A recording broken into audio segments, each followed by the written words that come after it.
in memory of Dick Eberly, who sadly passed away on the 11th of January 2024 and was a borough councillor between 1999 and 2007 and a Tavistock Town Councillor between 1999 and 2015.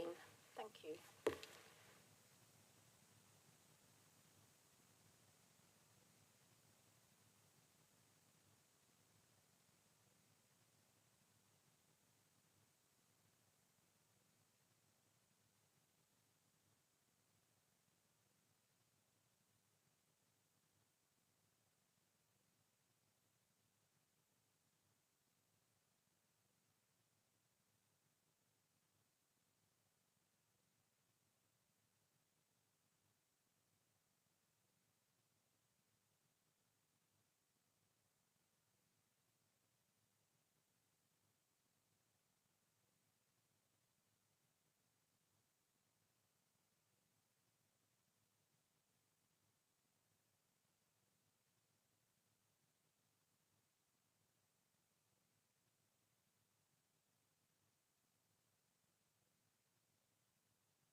Thank you.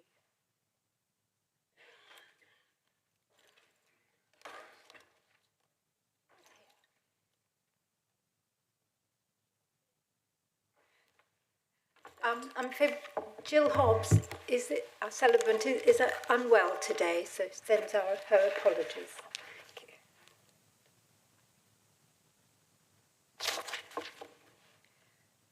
Agenda item 1. Any apologies, Mr. White? Thank you, Mayor. Good afternoon, members. We've got apologies for this afternoon's meeting from Councillors Ball, Cheadle, Leach, who is on the Teams call, Councillor Moody, and Councillors Viney and Watts, who are also both on the Teams call. Thank you, Mayor. Thank you.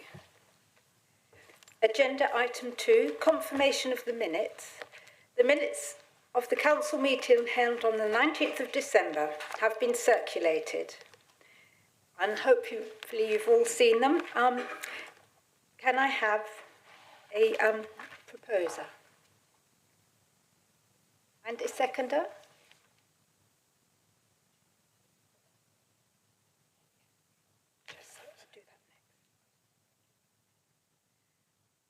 And can we all agree that's an accurate record of the meeting? That's clearly carried for both sets of minutes. Thank you, Mayor. Thank you. Item number 3, the declaration of interest. Sorry, Mayor, but I'd just like, I really won't be able to stand today. That's fine. So if I will sit as I do my presentations. I don't like doing it, but stood in an air boot for a minute has just reminded me how much I can't do it.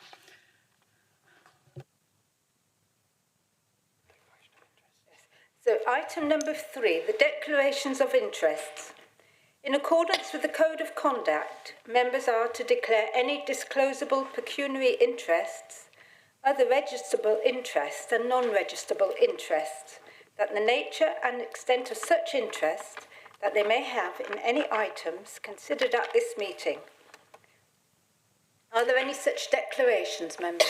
Yes. Councillor Mott. Yeah. Councillor Jury, Councillor Edmonds. Can you explain what they are, please? Thank you. It's just to declare, I'm sure, like many other members have had, that we've received emails from Oakhampton Hamlets Parish Council councillors with regards to item 12. Thank you. I understand that all West Devon Borough Councils have received such emails, so we would consider that as read. Thank you. Thank you, Mayor. I'd like to declare a personal interest in item 12 by virtue of having been appointed as a parish councillor for Sydenham Damerel Parish Council by West Devon Borough Council. Thank you, Councillor Jury. Oh, Councillor Edmonds? Thank you, Mayor. I also need to declare a personal interest in item 12 as I'm a member of Sydenham Parish Council. Thank you. You both will be able to take part in the vote. Agenda item 4, Mayor's communications. I've got five five short ones to communicate. First of all, I've been requested by Tavistock Mayor, Councillor Hutton, to mention the voluntary work undertaken by Tanya Kovalchuk, a Ukrainian national who's worked tirelessly for the Ukrainian refugees across West Devon. And can we as a council recognise and thank Tanya for her work and dedication? Secondly, the Mayor's Young Person's Green Award has been awarded to Lottie Broughton, a pupil of Chagford Primary School. So congratulations to Lottie, who will be presented with her award by me at Friday's school assembly this week. And can I remind councillors that the annual Mayor's Awards are now open for applications. So if you know of someone in your community that would like to be recognised by the council for their work, then please ask your parish councils or other people to make an application. And also, I've received a thank you from resident Mr. Peter Bellines for the prompt replacement of a broken dog waste bin, and just an acknowledgement of our council's prompt work. And fifthly, a reminder to councillors of the visit to the Energy from Waste plant, which is on Wednesday the 13th of March, meet at 10 a.m. at the plant. So please put your name forward if you wish to go. Thank you. Car shares. Oh. Yes, and please try and share cars if you can. Item number 5, business brought forward with or by the consent of the Mayor. I don't believe we have any. No. Item number 6, to receive any questions submitted by the public and to receive any deputations or petitions under council rules. Have we any such questions, deputations or petitions, Mr. White? There are none received. Thank you, Mayor. Thank you. Agenda item 7, to consider any questions submitted under council rules. Have we received any such questions, Mr. White? Thank you, Mayor. I can confirm we've received no questions on notice from members. Thank you. Item number 8, to consider motions of which notice has been duly submitted by members in accordance with council procedure rules. Have we had any such motions to consider, Mr. White? Thank you, Mayor. I can again confirm we've got no motions on notice for this meeting. Thank you. Item number 9, to receive the minutes of the following committees, to note delegated decisions and to consider the adoption of those minutes which require approval. Can I ask Councillor Southcott to present and propose the minutes of the Development, Management and Licensing Committee held on the 12th of December 2023, and there are no recommendations. I move that the minutes of the meeting of the Development, Management and Licensing Committee held on the 12th of December 2023 be received and noted. They are the minutes DMNL 36 to DMNL 36 to 42 and can be found between pages 13 and 17. Can I have a seconder, please?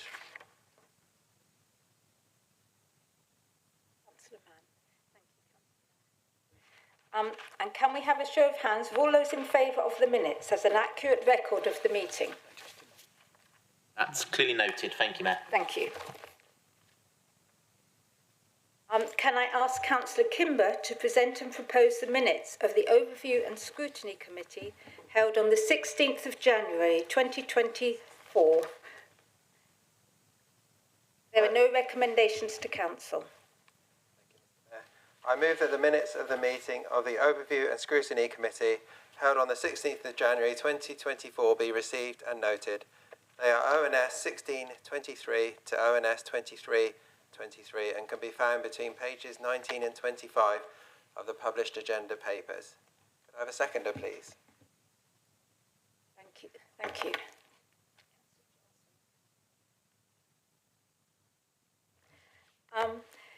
Can I ask Council Leader, Councillor Ewings, to present the minutes of the Hub meeting held on the 30th of January 2024. There are recommendations to agree which will be dealt with separately in the agenda items 10, 11 and 13. We will be agreeing to 2 now. Can I have a seconder? Thank you. Happy to second, sorry. Councillor Ewing? Okay, thank you. I move that the minutes of the meeting of the Hub Committee held on the 30th of January 2024 be received and noted.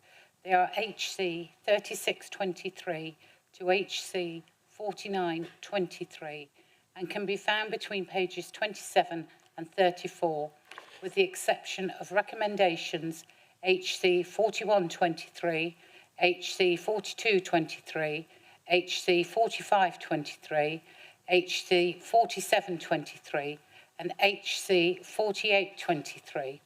If I will propose that, and may I have a second, please? Happy to second. In respect of recommendation HC 4123, the council plan, this matter will be considered later on in the agenda at item 11. In respect of recommendation HC 4223, draft revenue and capital budget proposals, this matter will be considered later on in the agenda at item 10. In respect of recommendation HC 4523, council tax discounts and council tax reduction scheme, this matter will be considered later on in the agenda at item 13. In respect of recommendation 4723, I propose the following: that the council be recommended to update the current environment limits within the Constitution as set out in the report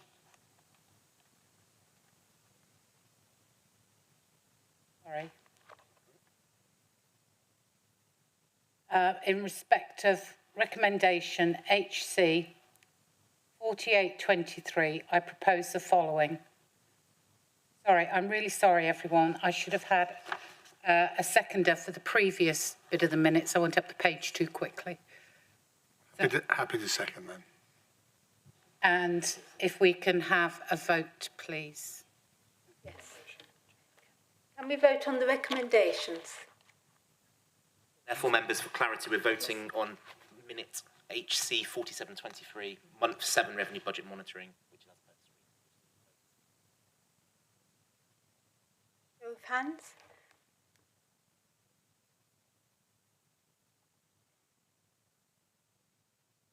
that is unanimous for that recommendation. Thank you, Mayor. Thank you. That the council be recommended to update the Constitution current environment limits within the Constitution as set out in paragraph 10 of the agenda report presented to the Hub Committee meeting.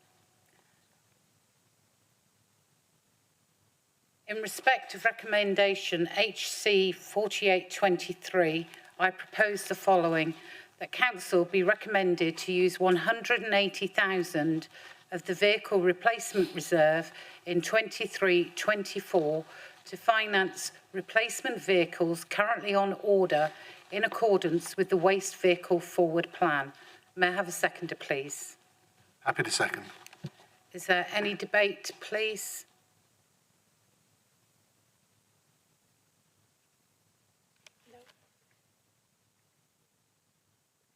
Can we have a show of hands, please?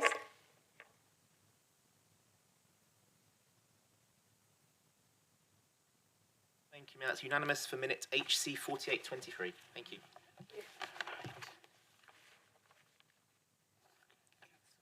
Agenda item 10, draft revenue and capital budget proposals for 2024-25. Can I ask Councillor Ewings to introduce the report? The council plan has evolved from the initial meetings of the new administration starting in May 2023. During the year, we have also been completing the previous administration's final year of their corporate strategy, a plan for West Devon 21 to 24. All members of the council have been able to participate in the creating of the council plan via the advisory groups led by their relevant hub leads and Mr. Hawke, the Assistant Director for Strategy. Most groups have had at least 3 sessions to look at the plan as it was evolving, and probably discuss within the two groups of the council at our own group meetings. The Hub Committee can...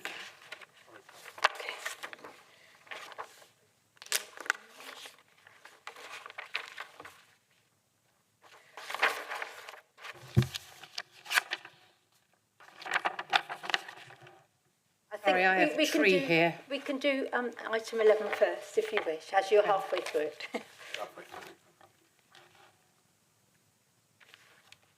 The Hub Committee considered a final draft of the Council Plan and Year 1 Delivery Plan at its meeting on the 30th of January 2024 and agreed to recommend adoption of the plan to full Council. The Council Plan and Year 1 Delivery Plan has been developed over a 6-month period, which has included the public and partner organisations. The Council Plan sets out our longer-term ambitions to 2028 for the borough. The Delivery Plan covers the 1st of April 24-25. The Council Plan is a live document which is intended to be dynamic, capable of being updated in response to emerging challenges and opportunities. The Delivery Plan will be regularly monitored by the Hub and Overview and Scrutiny Committee on a thematic basis. The Delivery Plan is aligned to supporting members' priorities and ensures that our residents are clear about what we will be doing on their behalf. The total resources a 1.134 million for the Delivery Plan come from the outcome of a review of earmarked reserves and the capital programme as per 4.2, page 97 of the agenda. I am delighted to put forward the Council Plan as per the recommendations on page 95 of the agenda. Are there any questions, members? I've proposed it. I need a seconder, sorry. Happy to second. Okay. And can I make it clear we're on item 11 of the agenda, the Council Plan 2024-2028. Councillor Jury. Councillor Jury? Thank you, Mayor. And thank you for the introduction to the leader. And we'll deal with some other stuff in debate. But I just wanted to ask a question at this point. It's a question I've raised before. I note at the end of the plan, it refers the plan back to our contribution towards the global blueprint and mentions the United Nations Member States Sustainable Development Goals. And I think those are very laudable, and yes, this plan does sit within that context. It is, however, quite high-level targets that I think we're talking about there on a global basis. I've raised the question before, I raise it again. I wonder why the plan doesn't make any reference to the Levelling Up and Regeneration Act and the 12 missions contained within that act, 7 of which relate to district councils and the contribution that district councils can make, and also have metrics within them by which those missions are going to be measured between now and 2030. And I wonder why those links have been excluded. And perhaps as a secondary question, I wonder whether in future iterations of the plan we might consider whether those should be included. Thank you, Councillor Jury. Could I ask Mr Hawke or Mr Bates to reply, please? Thank you, Leader, and thank you, Councillor Jory. I mean, it really is a case of, yeah, we've got the UN Sustainable Development Goals in there, which, as you say, many organisations have adopted. Future iterations of the plan, our intention is to link them back to the Levelling Up goals, but at this point in time, we have the UN Sustainable Development Goals in there. So certainly something for the future. And I think, we need to be realistic. I think the priority is focus on what we set out in the plan. I think that's got to be the priority. Thank you. Any more questions, councillors? Councillor Kimber? I have 3 questions. Shall I just do one at a time? Yes, please. Yeah, so the first one is on people and community. It says we'll develop an equality, diversity and inclusion commitment for the council. What's this plan for this piece of work? And specifically, will this include participation in the Disability Confidence Scheme, which I found personally to be very successful? Okay, thank you. Mr Hawke, can I ask you to respond? You can. Thank you, Councillor Kimber. Yes, we will be developing it, and we had a meeting with Karen Nolan at the CVS earlier, so we'll be going out to the Health and Wellbeing Alliances and having conversations with those as well. I mean, the crux of it is that we will develop a equality and diversity strategy, an updated one for the council, because ours hasn't been updated for a number of years. But absolutely, we will engage with our communities and disability confident groups as part of that development. Do you want to ask your second question, Councillor Kimber? Thank you very much. So this is in the built environment section. It says we will work with communities to produce new visions for all our towns. So I can't see that in the delivery plan, but I appreciate that's only 12 months. But I just want to question, does all our towns include our smaller towns as well as our larger ones? Mr Hawke, can you respond? I'm looking for Mr Brooke. Is Mr Brooke here? Or Councillor Mott as a lead member? Yes, it will. That is very much our intention to include. Obviously, the focus will be on the larger towns initially, and then that will cascade down to include the rest of the communities as well. And your third question, Councillor Kimber? Okay, thank you. So this is natural environment. So it says we will also develop plans to support and incentivise renewable energy projects such as solar panels and wind turbines to reduce carbon emissions. So when we create these plans, can we make sure they support and protect our communities? So we have the opportunity to make our communities more resilient by using locally generated power. And we want people who live here to benefit and not allow remote commercial companies to extract all the profits. So my question really is, when we develop these plans, can we start by talking to the community energy groups in our parishes? Yes, I think that is the plan, that it's got to be ground-up projects rather than something from top down. Particularly as with the electric vehicle charging strategy, we want to take that back so that we have our own in West Devon that belong to the council. So that's a start, and we certainly will be consulting with local communities on that. Thank you. Any further questions, councillors?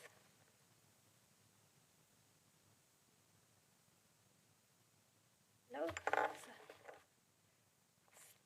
So it's been proposed and seconded into debate. And can I remind you that there is one opportunity for each councillor in debate?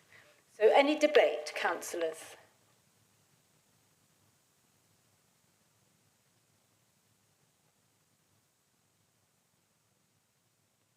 No?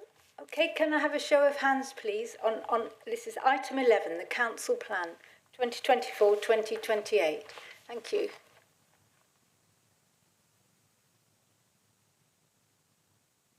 I was looking for Councillor Hawke there.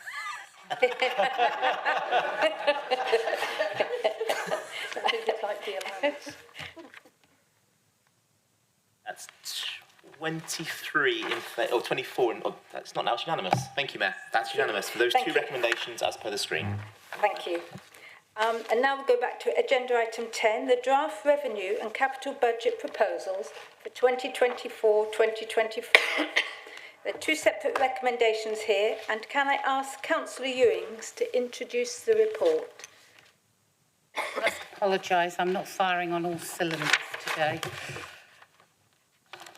Members, today we are considering the final revenue and capital budget proposals for 24-25. The proposals set out a balanced budget for next year, despite difficult economic circumstances with rising costs and past year's reductions in government funding.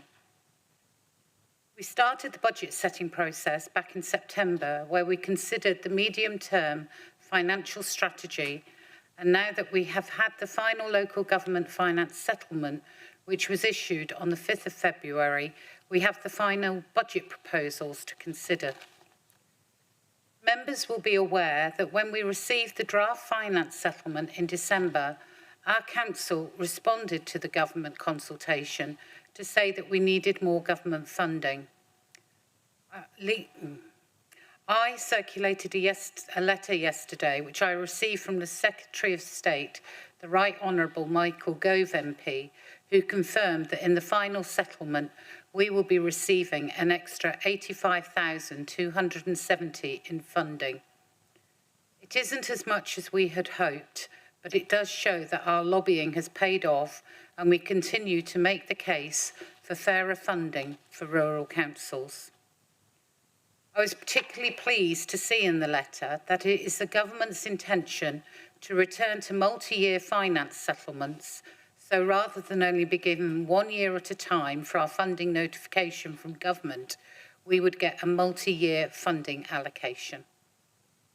We are pleased that the new homes bonus has continued for another year at £449,180. We carried a review of our earmarked reserves and capital programme, which has meant that we've been able to free up 1.134 million for the council plan, with 337,500 of that being built into next year's revenue budget, the detail of which is set out in our delivery plan. Our reserves strategy sets out that the council's level of reserves are predicted to remain fairly constant at around 10 million and are at a prudent level for a council of our size.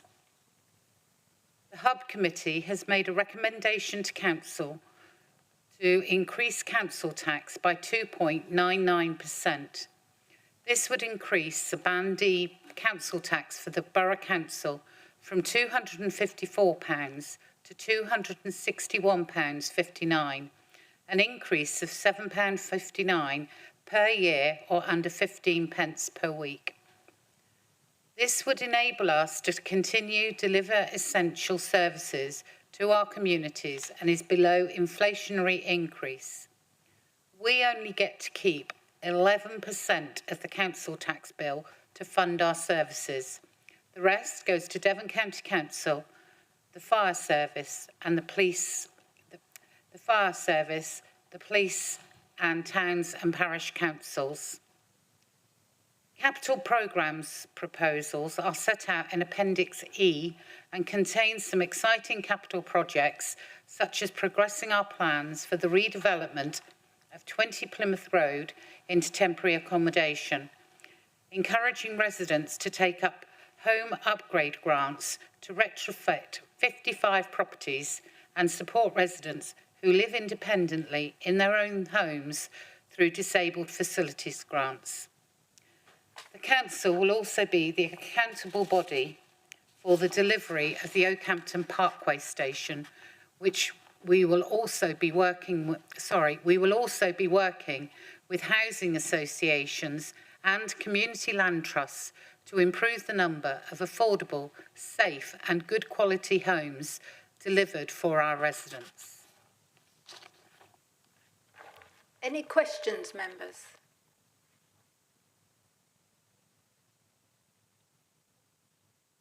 No, can it be proposed? Thank you. I commend this budget to the council. And seconded? Happy to second. And now we're into debate, and can I remind you there is one opportunity for each councillor to debate.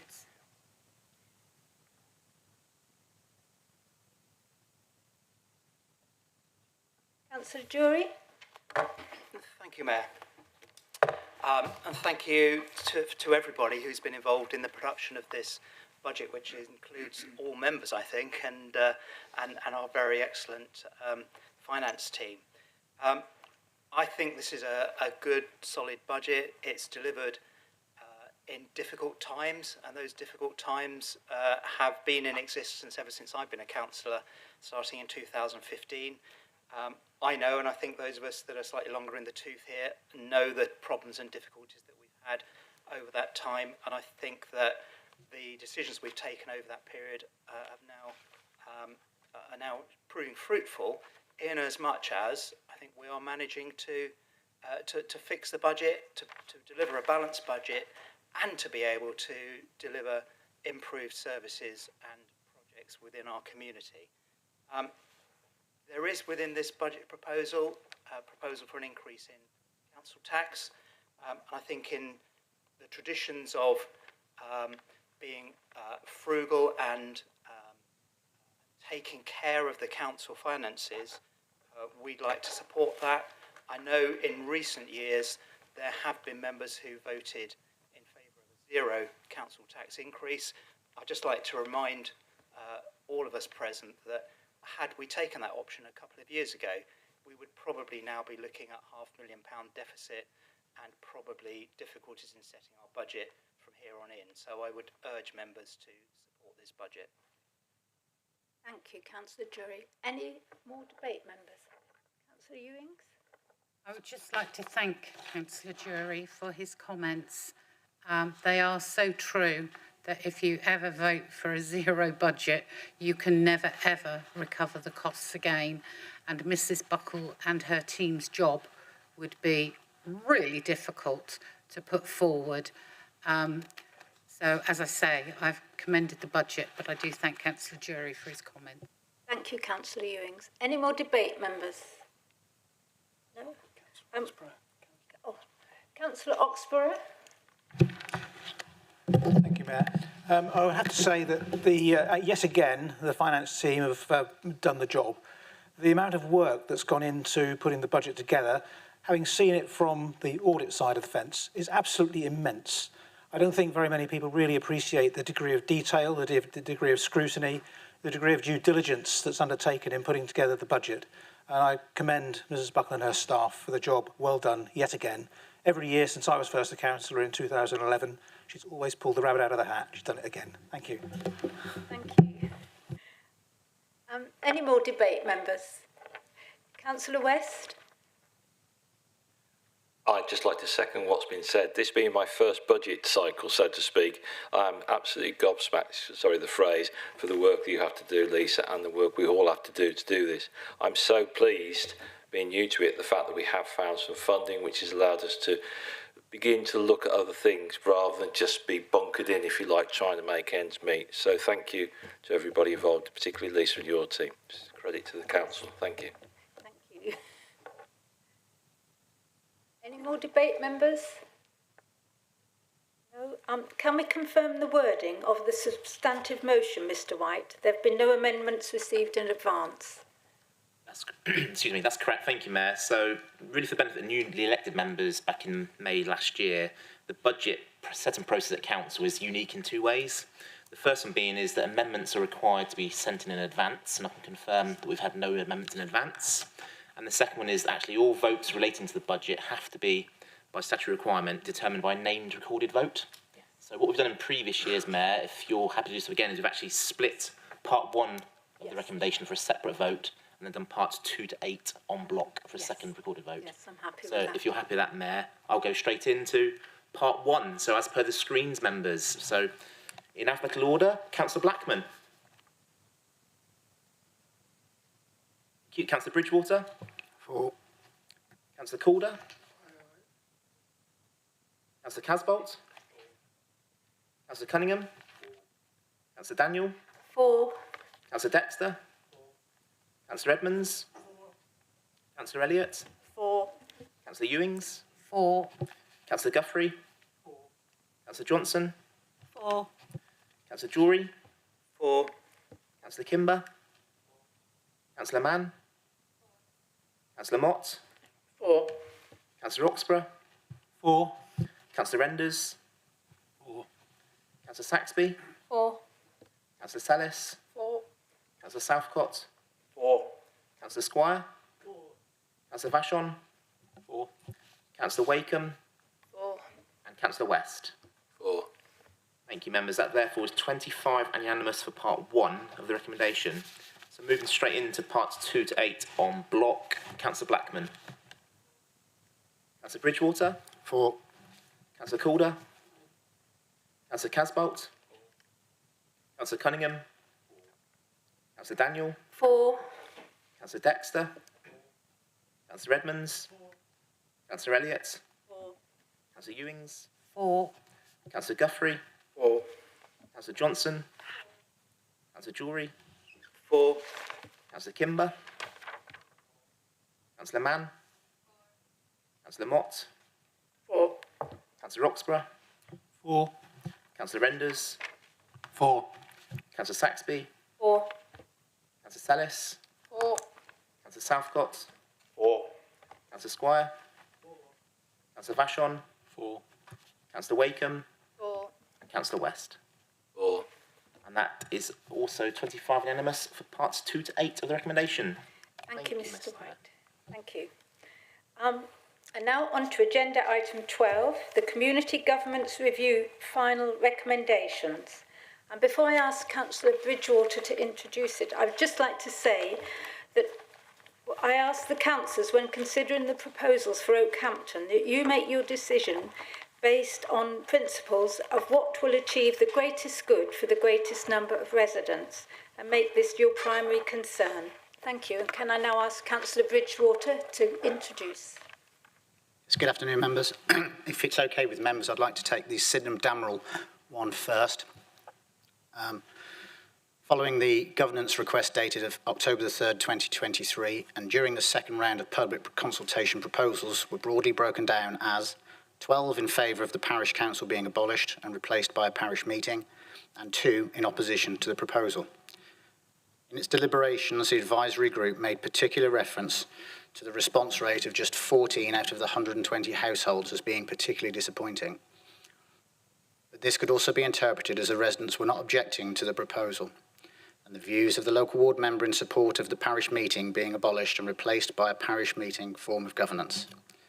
Therefore, the recommendation for the People and Community Advisory Group is that the parish council be abolished and replaced by a parish meeting form of governance, and the monitoring officer will be granted delegated authority in consultation with the lead hub committee member for communities and the leader of the council to execute the reorganisation orders in accordance with the Local Government and Public Involvement in Health Act 2007.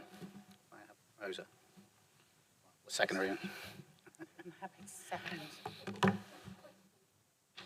Oh, if anyone got any questions on the Sydenham Damerel proposal? No, yes, no, can we have a proposed and seconder?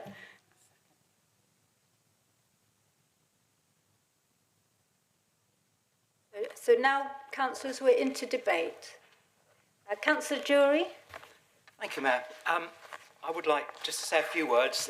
This parish falls within my ward, and I think the case has been summed up within the documentation very succinctly and very well. It has to be said that over the past few years, there has been a lot of discussion within the parish on this topic, including discussions at some very well-attended parish meetings. I, at those meetings, have spoken in favour of considering a model which had elected councillors because of the standing of those councillors and the authority that they would therefore hold. But I also accept the views of a number of people within the parish that actually, I think within living memory, they've not had an election. They've not had enough candidates to have an election. And so their proposals that we look at the governance of the parish in this way, I think do hold some weight. And in discussions, I have concluded that I would like to support this proposal.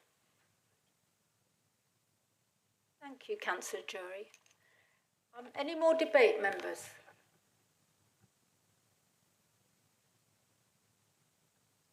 So, can we now move to the vote on the Sydenham Damerel proposal? All in favour?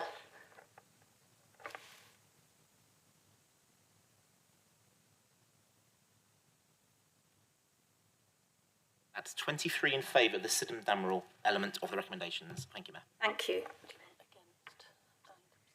Was there anybody against the proposals? None against. And any abstentions? 2 abstentions. 2 abstentions too. Thank you. And now we move on to part 2 regarding Oakhampton proposals. Are there any questions, members? Would you like to reintroduce Councillor Bridgewater? Thank you very much, Matt. On October the 3rd, 2023, full council resolved that the initial submissions received be noted. And the second public consultation be undertaken on the following proposals. Option 1, the existing boundaries of Oakhampton Town Council and Oakhampton Hamlets Parish Council be amended in line with the Appendix A of the presented agenda. Option 2, that the status quo be retained in relation to the parish boundaries of the two councils. Consultation then ran from the 5th of October 2023 until the 1st of December 2024. Upon the expiry of the deadline date, the People and Communities Advisory Group has met on 3 separate occasions. On the 12th of December 2023, representatives were received from Oakhampton Town Council and Oakhampton Hamlets Parish Council. On the 30th of January 2024, the group gave detailed consideration to the representations made and the responses to the consultation and provided an initial steer as to its final recommendations. The 6th of February 2024, based upon previous meetings, the group was presented with a draft version of its report for full council to ensure that this was supportive of its content prior to publication. The local ward members for Oakhampton South, Oakhampton North and Milton Ford were invited to attend each of the 3 group meetings during this stage of the review. Of the deliberations, the advisory group has cross-referenced the Local Government Boundary Commission for England's guidance on community governance reviews, and in particular reverted back to the emphasis that the guidelines placed upon community cohesion. Members highlighted linkages between community cohesion and the vibrancy of the local economy. The economy development that has been carried out on the land east of Oakhampton along the A30 and the work underway to establish a bid in Oakhampton, giving the town a vibrant, cohesive community, was noted. From an economic perspective, members were of the view that either option 1 or an amalgamation of the two councils were preferable alternatives to simply retaining the status quo. Whilst some members felt that this was still had merit in amalgamating the two councils, the group referred to its conclusions reached following the first round of public consultation, whereby the combination of an urban town council and a rural parish council would not be conducive to community cohesion and appropriate democratic representation. As a consequence, the council had not included the amalgamation of the two councils as an option during its most recent round of public consultation. Notwithstanding that, the advisory group did wish to strongly encourage the two councils to work far more closely together for the benefit of their communities, possibly with the help of borough council ward members, if necessary or appropriate. As part of the deliberations, careful consideration was given to the comments raised by the representatives of the Hamlets Parish Council in respect of the ongoing viability of the parish council, should option 1 be ultimately approved. Whilst members had sympathy with the points raised, this was partly offset by the fact that the parish precept was comparatively low, and given that any boundary changes would not come in effect until 2027, there was an ability to implement incremental increases. A number of members had made the point of the matter of the boundary lines between the hamlets and the town council, which had been a particularly long-standing issue, which has never been addressed or tackled. Given the length of time and consideration that has been given by the advisory group in reaching this point, these members felt that it was now appropriate to address the matter. In expressing these views, members therefore did not consider it suitable to simply refrain from making a decision and retain the status quo.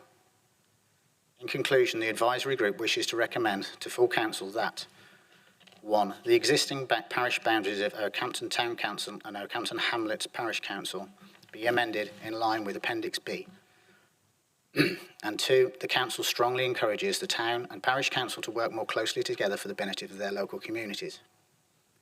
However, members will have received a number of late representations in report of the status quo and will no doubt take these into consideration during debate. Thank you, Councillor Bridgewater. Any questions, members?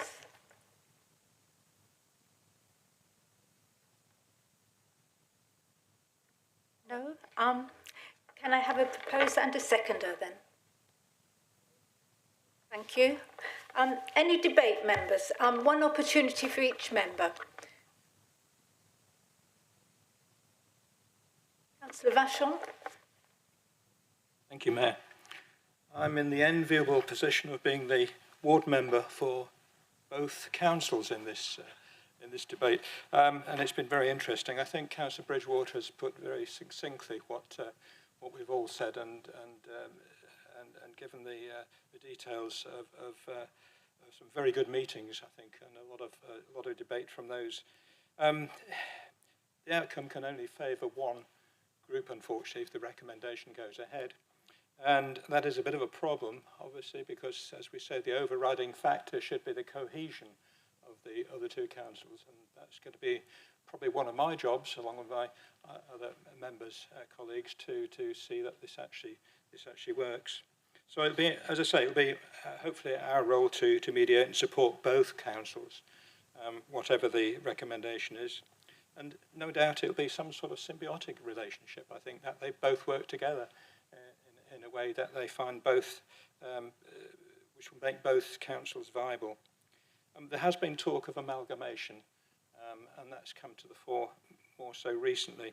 And that was quite interesting, but the consequences of having an amalgamated council mean it'll be a bigger council, and there may be fewer of the rural councillors within that town council. So they'd probably have less a say than they would within their own council. So there are consequences to that.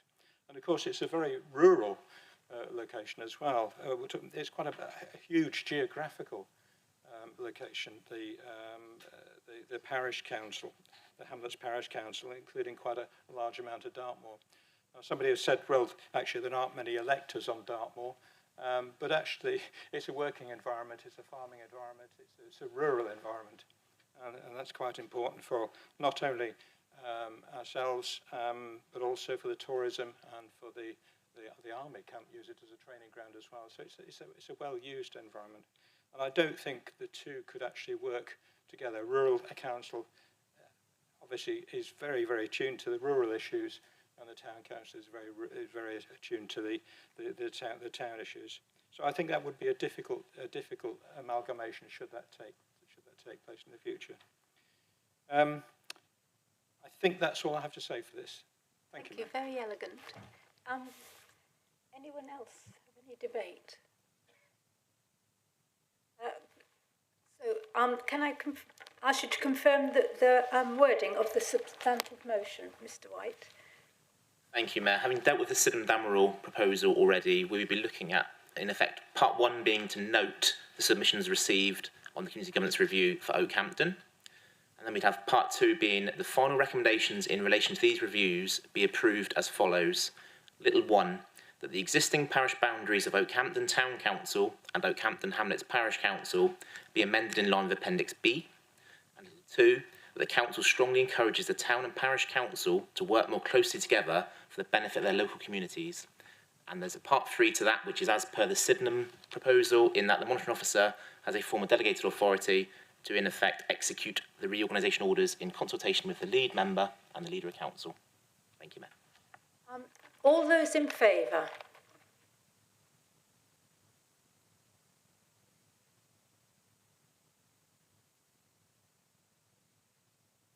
That's 20 in favour. Thank you, Mayor. Thank you. And all those against? None against. Any abstentions? 5 abstentions. Thank you, Mayor. So that vote is carried. Thank you, members. We will now move on to agenda item 13, Council Tax Discounts and Council Tax Reduction Scheme. And can I ask Councillor Ewings to introduce the report?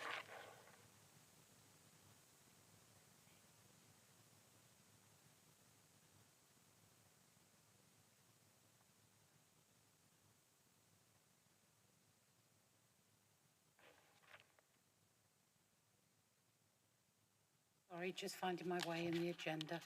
On introduction of this report, there is a requirement to have a local council tax reduction scheme to support residents who qualify for assistance in paying council tax. The Local Government Finance Act 1992, as amended, requires each billing authority in England to have a scheme specifying the reductions which are to apply to amounts of council tax payable by persons, classes of persons, whom the authority considers are in financial need, in brackets, a council tax reduction scheme. This report provides members with a summary of the consultation responses. Members are asked to consider the content of this report and to recommend to Council a local council tax reduction scheme for for the financial year 24-25. The report also sets out the current council tax discounts and premiums and reaffirms the council's intention to levy a 100% premium on second homes as allowed by the Levelling Up and Regeneration Act 2023. A version of this report was also considered by the Hub Committee at its meeting held on the 30th of January 2024, during which Hub members recommended approval of each of the recommendations. Minute HC 4523 refers. Since April 2013, the Council's been required to establish a local council tax reduction scheme to help working age residents on a low income pay their council tax. The Council is also required to administer the prescribed government council tax reduction scheme for pension age residents and is not able to make any changes to this scheme. The income tax bands were amended for the 23-24 scheme, with some bands being uplifted by 20% to reflect additional cost of living pressures. At its meeting of the 19th of September 2023, Hub Committee agreed to public consultation on the two proposed changes to the scheme for 24-25. The two proposed changes are to remove the minimum income floor for self-employed claimants and to disregard 100% of the limited capability for work element of universal credit. With regard to the second homes premium, the Levelling Up and Regeneration Act 2023 also amends the Local Government Finance Act 1992 to give billing authorities the discretion to charge additional council tax of up to 100% on dwellings which are occupied periodically, substantially furnished, and where no one is resident for council tax purposes, i.e. second homes. The Council declared a housing crisis in September 2021 and backed the declaration with a 12-point action plan which included lobbying the government to allow councils to charge a 100% premium, i.e. 200% council tax on second or holiday homes to ensure they contribute fairly to the services they receive. Under Section 11C3 of the 1992 Act, any decision to increase the council tax on second homes must be made at least 1 year prior to the beginning of the financial year to which it relates. This can only take effect from 1st of April 2025 at the earliest. Currently, there are 692 properties on our council tax records classified as second home. If the recommendation to charge council tax premium on second homes is adopted from the 1st of April 2025, the estimated additional income from council tax would be 1.6 million, of which the council's share would be approximately 0.17 million, i.e. 11%. The Council believes that the additional money raised by the second homes premium should be invested back into housing. West Devon make the case that all additional council tax raised should be ring-fenced to address housing challenges, including to acquire existing properties, to provide temporary accommodation, to support people with complex needs, and the provision of specialist accommodation with supported facilities for care leavers. Currently, West Devon is requesting that all councils in Devon will subscribe to this proposed scheme. I move the recommendations. Any questions, members? Councillor Sellis? Thank you, Mayor. I would be interested to see what impact checking the occupied the occupancy of query empty dwellings or partially, occasionally lived-in dwellings. What is the actual practical situation with the workforce, and have we got sufficient workforce to be able to keep an eye on the situation? It's all well and good saying it. Mrs Hodgkiss, could you respond? Thank you, Mayor. I'll just bring this a bit closer. Yeah, so a very good point, because we suspect that potentially there's going to be quite a lot of avoidance in this regard, particularly in relation to second homes. We do have some revenues inspectors now, so what we will be doing is putting together a timetable to actually visit every single parish, just to ensure that our records are up to date and correct, and that we are charging the right level of council tax. What we're also proposing to do is to do a piece of work with East Devon, because East Devon have a significant number of second homes as well, for obvious reasons. And we're looking to see if we could perhaps do some sort of pilot to do some sort of financial credit checks, that sort of thing, because you'll have a financial footprint or you won't have a financial footprint in terms of how you're occupying a property. Thank you. Thank you. Any more questions, members? Can I ask proposed and seconded? Propose. Happy to second. Thank you. We're now in debate, members. Remember, one opportunity for each councillor. Councillor Oxborough. Thank you, Mr Mayor. Many members already know my views that homes are where people should be living. They should not primarily be where people are profiting. Until everybody in the country has somewhere to live, I don't believe it's right or proper for there to be second homes or homes taken out of commission in order to provide holiday homes. Any measure that we can introduce that dissuades that action from happening, and to make sure that property ends up where it belongs, where people can live in an affordable way, are measures we absolutely must take. I go further to say that the council has a responsibility to make sure that its budget is balanced, and we did that earlier this afternoon. We also have to remember that not everybody is fortunate and has the income to be able to afford council tax. So the council tax reduction scheme that's published here, or being proposed here, is an absolutely vital element in making sure that those who really can't afford get a break. And so I thoroughly endorse this paper. Thank you. Thank you. Any more? Councillor Mann. Thank you, Mayor. I just wanted to say that I really welcomed seeing the minimum income floor addressed in this way. It's something that I think needs to be taken away entirely from the way that it's working currently for working people, especially in rural environments where so many of our families are self-employed. You know, there's a lot of self-employment here that's very legitimate, but possibly seasonal.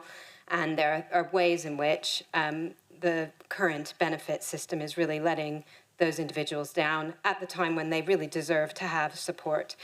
So I just wanted to particularly point out that I thought that was valid, and I was really also glad to see that we're not going to be counting a disability income as income when it's there to help people support themselves and have people looking after them. So I, again, also support, obviously, the housing aspects, but I wanted to point out those two things, which I think are really welcome.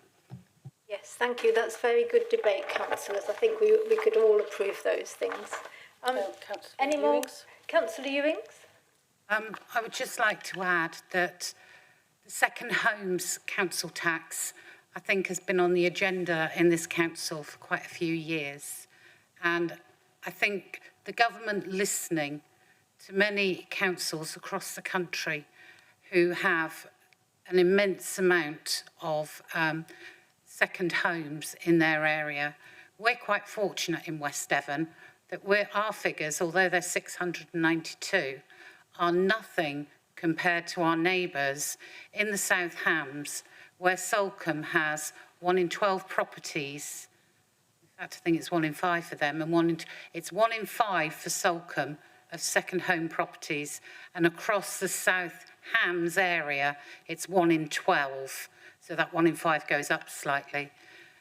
Salcombe is the highest in the country for second homes, and that really affects how a town a village, etc. is run. And it helps those finances of councils that need it, because we're missing out on it. You know, when you do a study, you count out how many properties you've got and work out what council tax you're going to get. And actually, for some of these, nothing is paid, you know, and it's wrong. So I think we gradually worked up to the 100% because it wasn't, I think it was 0 at one point. And we've gradually worked up to 100% on a second home. And I think the government now, to allow us to do this at this meeting today, because it has to be done before the 1st of April 24 or 31st of March, for it to take effect from the council tax bills of the 1st of April 2025. Thank you very much. Thank you, Councillor Ewins. Any more debate, councillors? Councillor West?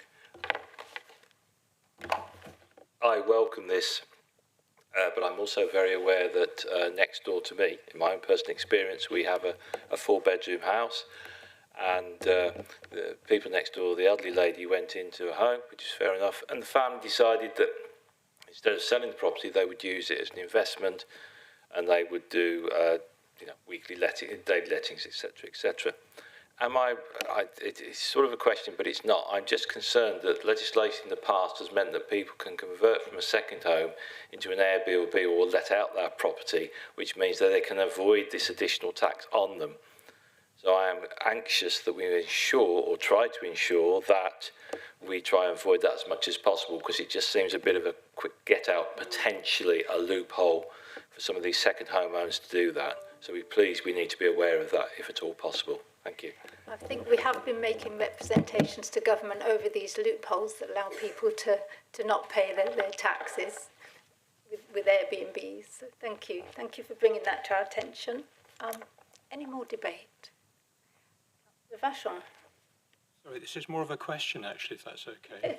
I notice on recommendation 3A and B, you actually mentioned the discount for unoccupied and substantially unfurnished properties. It's the definition of substantially unfurnished, which I'm sort of querying, because that could be taken, there could be a loophole there where landlords could actually fully furnish a house and still not qualify for this. So is there a definition of that? Thank you. I'll ask Mrs. Hodgkiss to respond. Sorry. Thank you, Mayor. It's unfortunate that it isn't actually determined in legislation. We have to use case law to assess this, but it essentially means that the property isn't furnished to such an extent that somebody, can live there, essentially. So if it has no bed, no white goods, for example, it would be deemed to be substantially unfurnished. That's as far as we have case law. Any more debate? Councillor Ewings. May I just add to what Mrs. Hodgkiss has said? A lot of those properties are empty due to probate. And probate can take many, many years, as we all know. And some of the empty properties or substantially unfurnished properties are subject to probate. And we have to go, I think I'm going to be corrected. I wouldn't dream of correcting you, Councillor Ewings. It was just to add that we are actually expecting some regulations in terms of the exceptions to the premium, and it's likely that sort of scenario might be covered through that. Thank you. Does that answer your question? Thank you. Any more debate? No? Can you confirm the wording of the substantive motion, Mr. White? Thank you, Mayor. We are voting on members parts 1 to 4 on block as per the screens. So the screens at the minute show 1, 2 and 3 little a, and the remaining 3B through to G and 4 are on the second screen. So it's the 4 recommendations on block. Thank you, Mayor. Can I have a show of hands? All in favour?